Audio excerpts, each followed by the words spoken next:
vậy với ba tôi chỉ làm nơi một cô ấy ba biết chỉ làm vậy với ta đã về khai trả lại chứ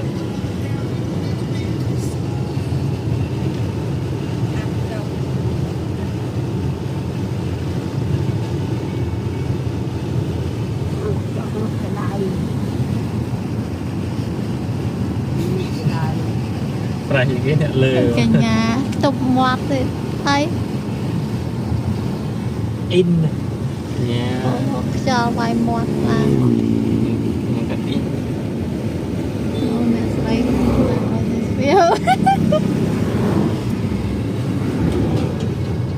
à đưa